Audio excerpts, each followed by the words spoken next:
When the will defies fear, when duty throws the gauntlet down to fate, when honor scorns to compromise with death, that is heroism. Robert Greene Ingersoll. Inconceivable! Will you please act like you have more than a two-word vocabulary? Is there air? You don't know!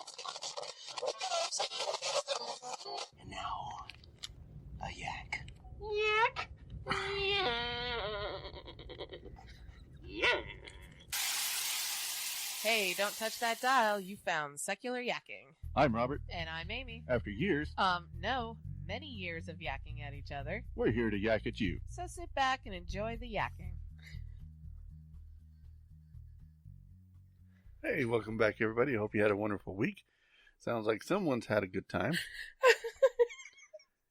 And that was just for the intro. I couldn't help it. For some reason, that yak was funny. The yak is always funny. I don't know why so much today, but it just was. All right. Anyways, Did you have a good week? I have no idea.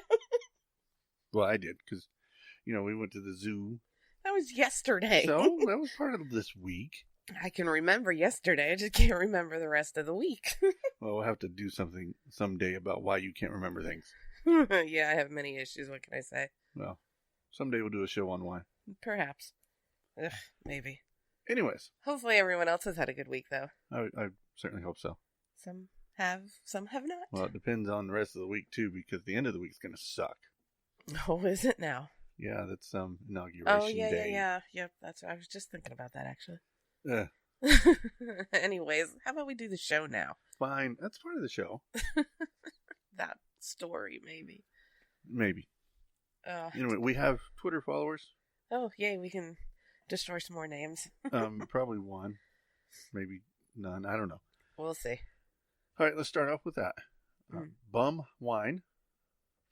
Yeah, Bum Wine. Okay. Thomas C. Williams. Millennial Eastwood. No Hate Campaign. Amazing Race. Under Corporation.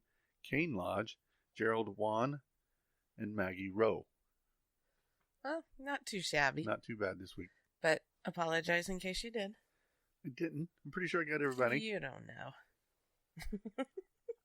Anyways. But I guess we should get on to some news. That's why people are here. Usually. One would hope. Yeah. There's going to be a new shield in Washington, D.C. this week. A new shield? Yeah, at the inauguration. Uh-huh. Yeah. On Friday, January 20th, our newly elected fascist and Twitter-in-chief, Donald Trump, will be sworn in as President of the United States. I know, that's a scary thing, huh? And he will be getting some extra protection while doing it. Okay. But not from the Secret Service or even his own private security force. Okay.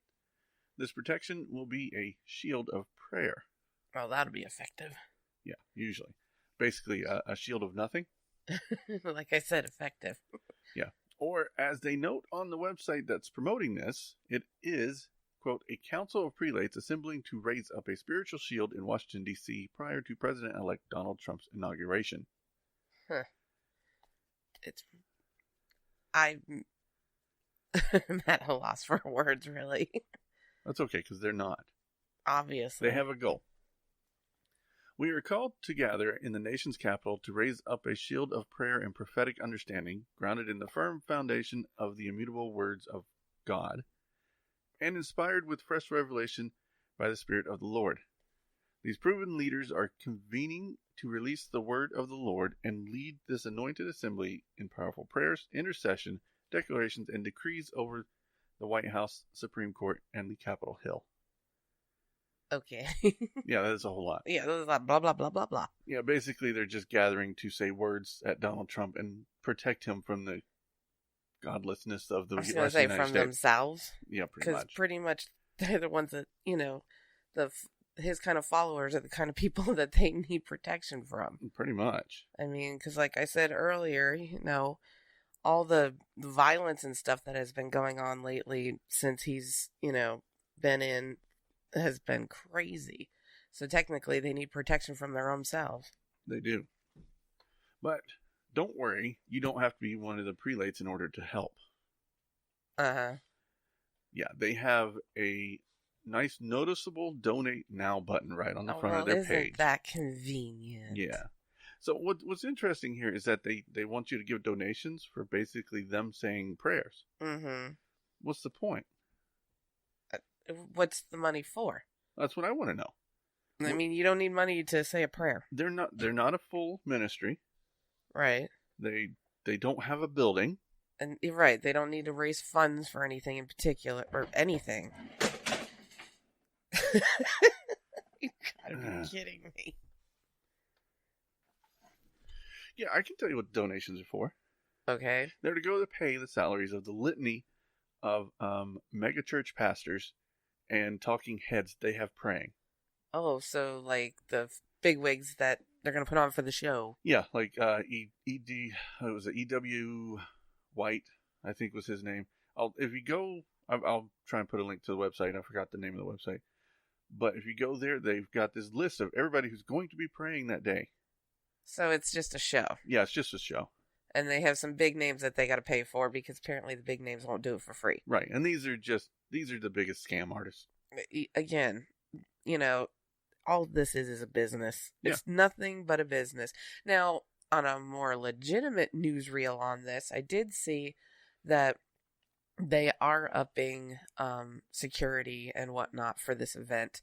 I mean, they had high security when they did Obama, but I almost got the feeling that they're getting a little more security than they did last time, because not only do they have police departments from all over the country coming in to help, they also have National Guard. I forget how many they said that they had, a couple thousand, and police, yada, yada, yada, whatever.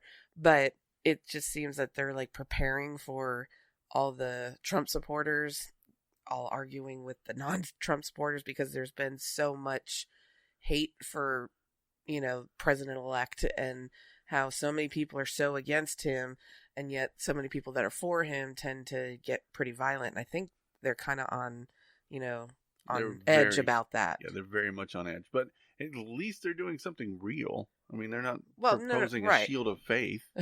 No, I know that. That's what I meant by on real news about that. Somebody actually doing something to make a difference and prepare for it, versus sitting there making a show is really all they're doing, just so they can get donations. That's all that's about. Yeah. Nothing off their backs to bring money in, Yep. They don't even have to go out of their way, really. Yeah. Again, religion's a scam. Well, duh. I'm Dustin. And I'm Wesley. We host the Atheist Nomads podcast. We're godless geeks who take a skeptical look at politics, religion, science, technology, and history. We also interview leaders in the atheist, skeptic, and humanist community. Check us out at atheistnomads.com. That's atheistnomads.com. Good evening. Don't be startled, children. I will be filling in as storytime counselor. So sit back, get comfortable. My story begins on a night just like this one. In the year 2022, we should be able to see something really cool in the sky. Alrighty. Yeah. Scientists predict that a pair of stars in the constellation Cygnus will collide in 2022, give or take a year. Creating an explosion in the night sky so bright it will be visible to the naked eye. Like with or without a telescope? Without. That's why it said naked eye. Really? Yeah.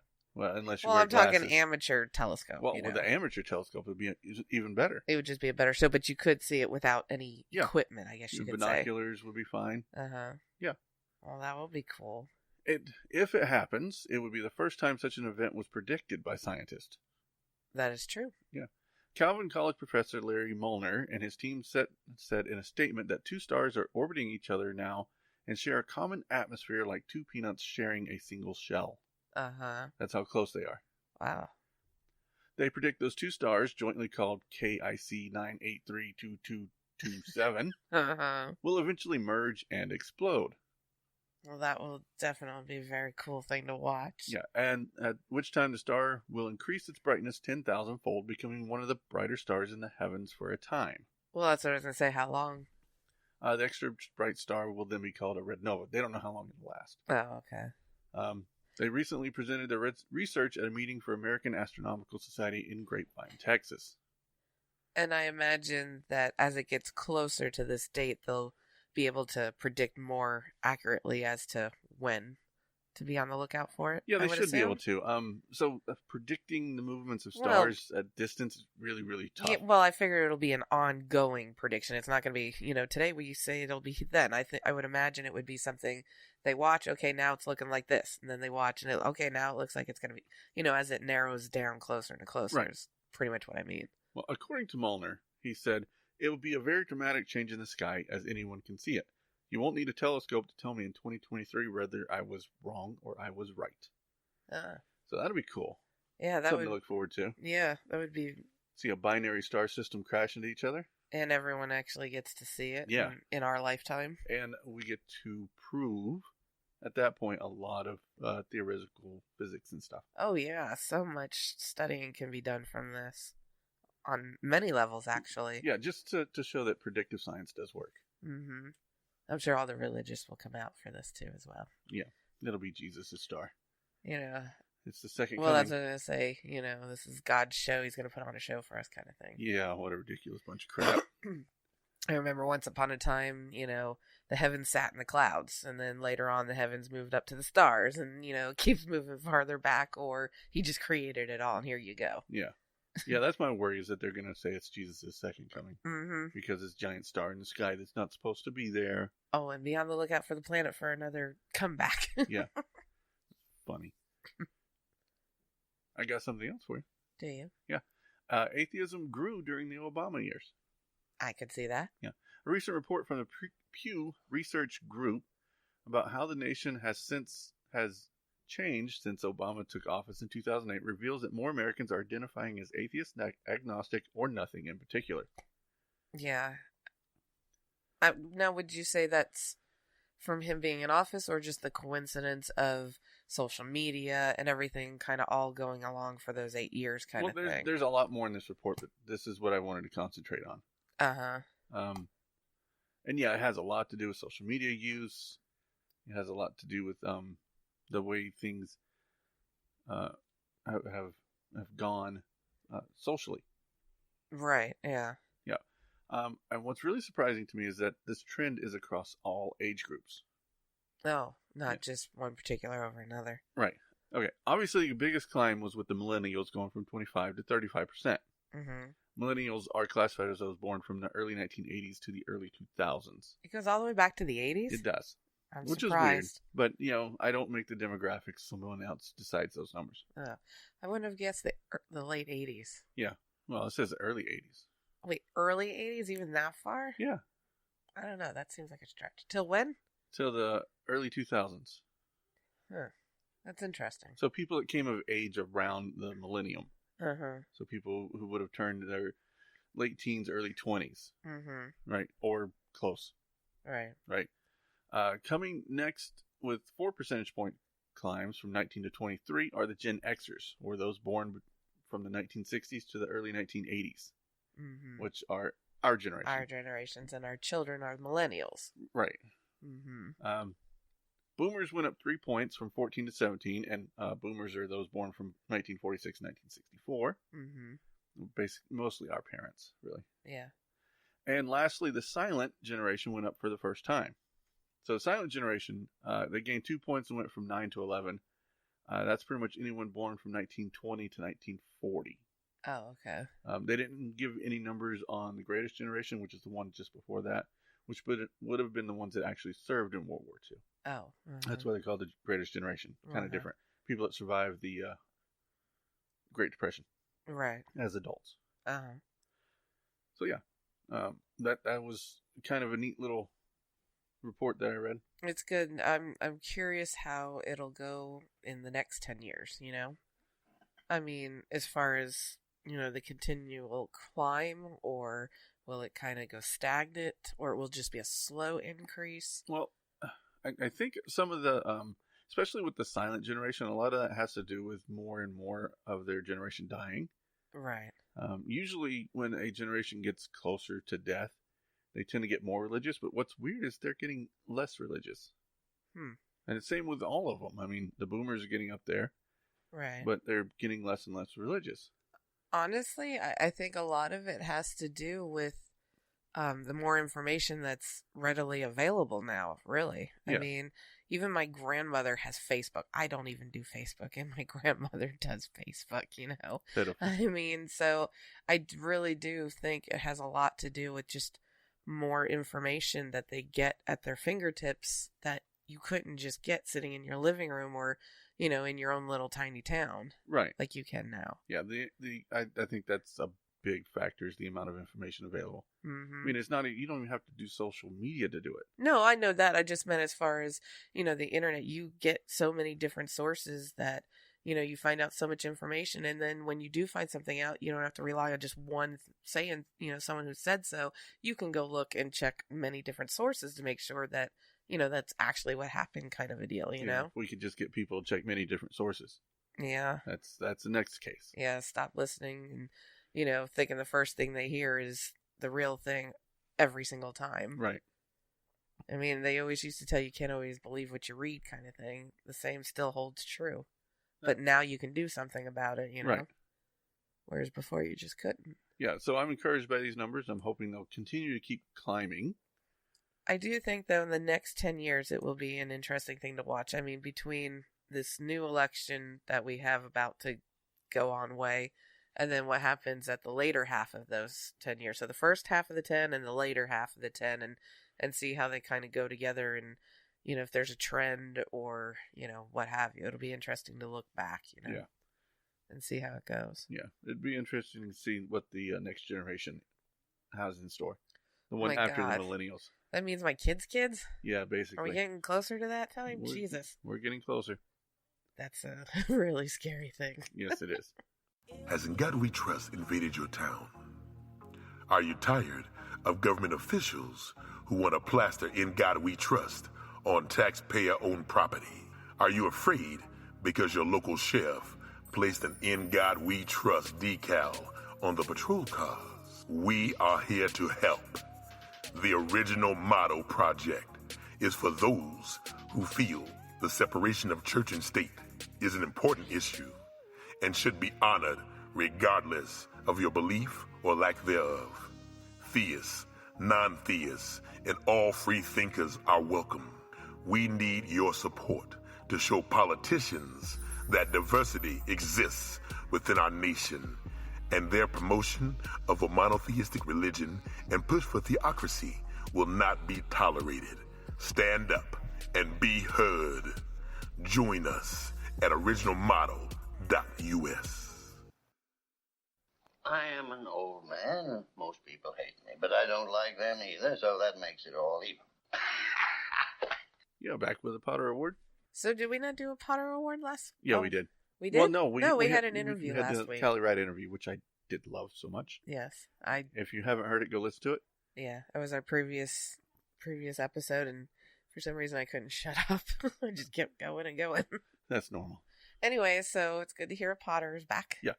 This week we're looking at a little school district in Conejo.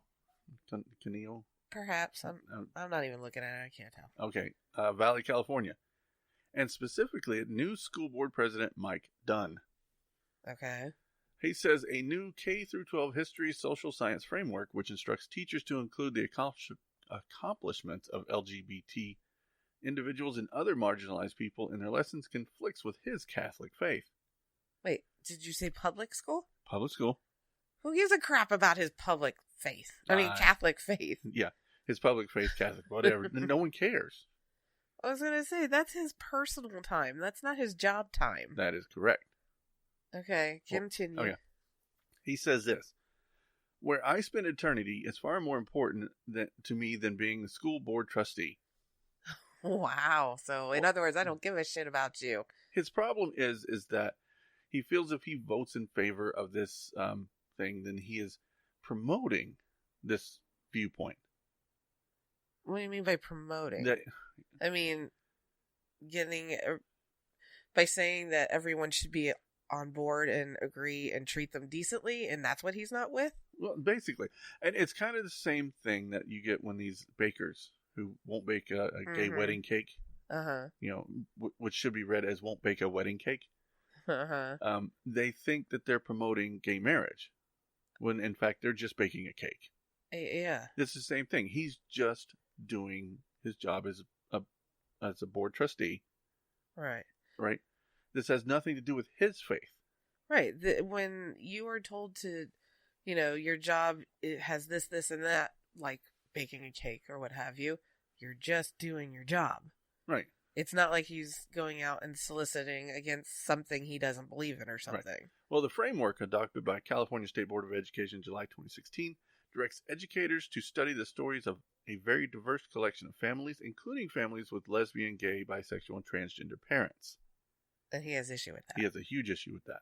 Dunn, a devout Catholic and a conservative, says in an email that this requirement contradicts his interpretations of the teachings of the Bible. So, once again, we can't have equality for all, is what this means. Yeah, that's what he's saying. He's saying we shouldn't include teaching anybody about diversity, basically. Or accepting everyone for who they are and loving them all, regardless. So he also says, I will not vote for the 2016 framework, and I am also sensitive to the reaction from mothers if we start promoting homosexuality. Wait, what? The mother's part? Yeah, that's a weird thing. What did he say about that part? He's worried about parents, and I guess specifically mothers, complaining about the promotion of homosexuality in the history and social studies classes by talking about prominent homosexual people. Okay, I must be having a really dumb blonde moment right now because I don't get the part why he's concerned with mothers in particular. Because the mothers will be the one who complain. So if they promote this, it's going to be on the moms that are going to be complaining? Yes, that's what he is saying. Wow. Okay. He predicted that adopting the framework which he characterized as politically correct. You cannot talk. Politically correct propaganda would accelerate the district's enrollment decline. They've been having a slow decline in enrollment. And he thinks this will make it worse because parents will pull their kids out of schools because they're teaching about the homosexuality. They're in public schools. Yeah, well, California has school choice. What does school choice mean? You can choose to send your kids to other school districts. Okay, no, that's fine, but that's just stupid. Yeah, he's worried that they will continue to lose enrollment, which means less state dollars. Right, because it all comes down to the almighty dollar. Right. Only because they're teaching the homosexuality. Yeah, that'll be the problem, and maybe not their policies on how they teach or something, right. Or, certain rules that they have or curriculum that they teach or anything else. It's all down to the gay and lesbian problem. Right. That just trumps everything. Yeah. Well, this isn't the first time Dunn, who is just weeks into his first tenure as board president, has drawn the ire of critics for citing his faith as motivation for a particular stance or position. So he has more. Oh, yeah, there's always more. He's a Potter Award winner. Of course there is. Last August, he voted against a new state-mandated sexual education curriculum after he said it conflicted with the teachings of the Catholic Church. Again, his personal beliefs. Well, that's what I was going to say. Can't he keep his personal life separate from work? I mean, how many times is every grown adult told you keep your personal separate from your professional? Yeah. It's not hard. It's not rocket science here. Yeah, generally most people can do that. Yeah, I mean... Unless you're a super devout religious person, then you obviously can't do it. I still see that as ridiculous. Yeah, the sex education included such controversial topics as using condoms as prevention of AIDS, and HIV. My God, they use condoms. What were they thinking? And to protect against AIDS and or HIV. Anything. It would also address such taboo topics as body image, gender, and sexual orientation. No. Yeah, such horrible things to teach our kids. No, we should never tell our children about any of this stuff because we've already proven how much that works. Yeah. Just shh. I'm surprised nobody needs to know. I never found where he says that he wants abstinence only, but it wouldn't surprise me. Okay, if you read between the lines, that's kind of what he wants to say. Well, that's what the Catholic doctrine is. Well, exactly. Is abstinence only. No right. protection. Oh, yeah, and as growing up Catholic and the Catholic school that I went to with my best friend and her 12 siblings, it worked well for them. Yeah, abstinence only works That's well. Right. Except that one time. Anyway. Prior to that, in November 2015, he refused to vote on a change to district policy that allowed transgender students to play on sports teams with the gender they identify with. Wait, he did what? He refused to vote on a district policy That would allow transgender. Is that what you said? That would allow transgender to play on the sports team they identify with. Can't they just... Oh, that's really frustrating. Yeah. He said it was because he felt it was part of the LGBT agenda that has, quote, that quote, has killed over 450,000 Americans from AIDS. Are you kidding? Yeah, that's his words. Man, talk about ignorant. Yeah, because the LGBT agenda has killed over 450,000 Americans with AIDS. Very interesting how he says agenda. Yeah, the agenda. God, the ignorance is just unbelievable. And the fact that he can't keep his own personal stupidity, because I'm sorry, this is just stupidity, out as being... He shouldn't be on the school board. No, he shouldn't. He absolutely should not be on the school board. He's been on for over 10 years. Of course. And to make matters worse in this transgender issue, he suggested having a separate locker and bathroom facilities to accommodate transgender youth. Accommodate my ass, to ostracize them. That's what that's about. Because we all know how well separate but equal went over in the South. Well, that's no different than, a child who doesn't want to stand up and do the pledge and make them stand outside the classroom. Right. Or a child who doesn't celebrate Christmas, so doesn't want to be at the Christmas party and makes the kid go sit out in the hallway. Right. Let's point them out and, have them stand in the corner with a dunce cap and point fingers at them. Yeah. Because that's pretty much what you're doing. You're making them a target for bullying. A target, exactly. Yeah. And especially when we have such issues with transgender now anyway, giving them a separate facility doesn't help.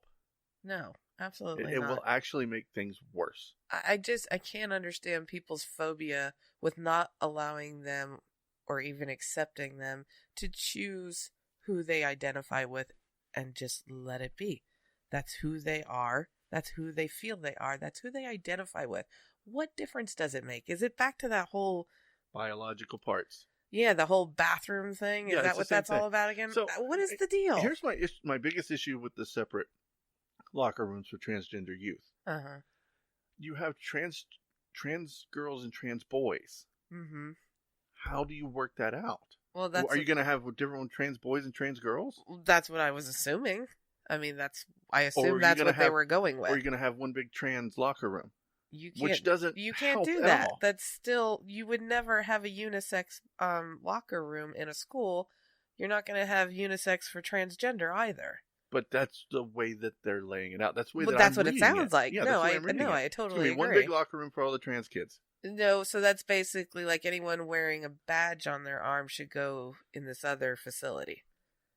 I mean, yeah, basically. Just round up this group and go stick them in this facility, while the other people who aren't in that group will be in, the normal facility or what have you, or whatever.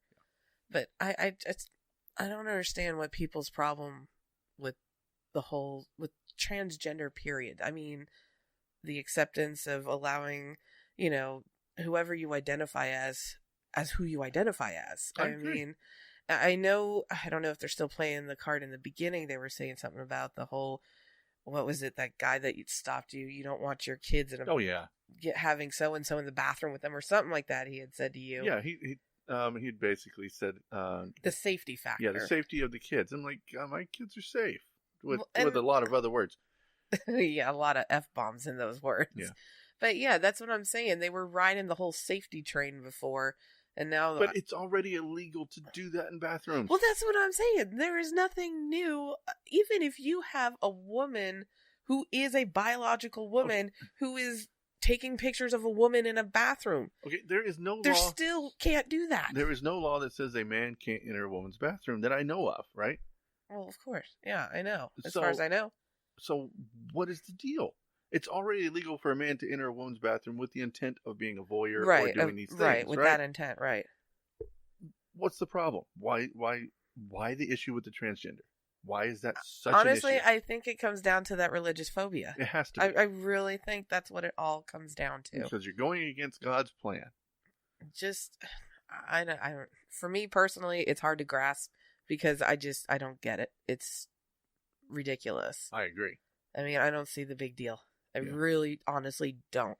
It's hard to go that way, Right. you know? And for being so anti-LGBT, yeah, Mike Dunn definitely deserves a Potter Award this week. Yeah, because he just, can't hold a professional position when he's at work. Right. Yeah, super Catholic. It's sad, actually. Yeah. Well, I do have one more quick story. Do you know? Yeah, it's called an act of Slacktivism. Slacktivism? So I am a proponent of Slacktivism. I've said it many times. I don't know if I've ever said it here.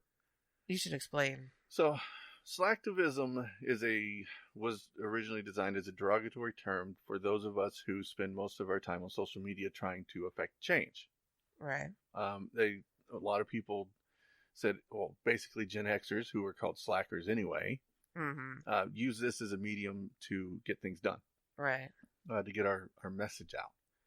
And people called it Slacktivism because they didn't think it was useful. They basically talking to the internets. Right. Which had no effect. And originally, it probably didn't. Oh, it does now. But it does now, right. Yeah. And this is a case in point. This is one that I was involved with. Because I'm involved in a lot of Slacktivism. That's what I do. Yeah, tell me about it. On January 12th, the Greenwood, Missouri Police Department posted some pictures on their Facebook page of their patrol vehicles in the shape of a cross with the words, "In God We Trust," typed over them, leaving little doubt as to which God they mean. Obviously. Right. So you got a nice Christian cross. Right. On a police page. Right. Public. Okay. Now, most of you who follow the show know that I'm pretty much against "In God We Trust" on police cars, public buildings, whatever. Right. Government. So, I was notified by a follower of the original model project on my way home. I posted it to the page and then finished my drive home. I was about 45 minutes away when all this started. Right. By the time I got home and checked the Facebook post, it had hundreds of new comments in 45 minutes. I'm sure you were proud of that. I was very proud. In fact, I posted on the original model project page how proud I was of our community for doing this. Many a lot of those comments were from folks I recognize as being part of the project. Right. Our regulars. Right, yeah. I know quite a few of them, and I've friended quite a few of them. Not much longer after that, the department had taken down all the religious posts on their page. Right. Which is what we wanted. That's Slacktivism. That is Slacktivism at work. When there's one thing that will definitely work is they don't want the bad publicity. Right. And when you are on social medias in mass like that, it's effective. Right. It's like, back in the day before all the internet, the tool was when you had somebody that was doing something bad, they're like, if you don't fix this, I'm going to take it to the news media, right. Because that was the thing back then. You would take it to news channels. Right. Nowadays, you could just do it yourself. Right. You become the news channel. Right. Exactly. Right. And that's where the power has come to. Yeah. And this is a prime example of how that works. I've seen it happen, I don't know, at least a dozen times like this, that just commenting on their social media has caused a change. Yeah, I mean, and in this aspect, it's where the people can actually make a difference for a change instead of, having to wait for the higher up people to do something. Right. You can do it on a lower You don't level. have to wait on a lawsuit. You don't have to wait on the letter from the FFRF. Letters, yeah. Right? This is where people can actually get involved. And it pretty much goes for anything that people stand up against. Right. I think any form of Slacktivism is useful. Even if it's just sharing a post, right? If you have 20 friends, that's 20 people that saw it. Right, and then if they have friends, and then each, you get the whole little fingers going on. Yeah, it just sounds like an old commercial. They tell two friends, and they tell two friends, and they tell two friends. You're old. I am old. But it does. It's the same thing. That's how social media works. Phone tree. Not even phone tree. It's better than a phone tree. Yeah. Because with a phone tree, you can tell one person at a time. Now you can tell everyone all at the same time. Right. Some people can tell. Which is why they get bombarded on their pages and they wind up having to shut it down. Right.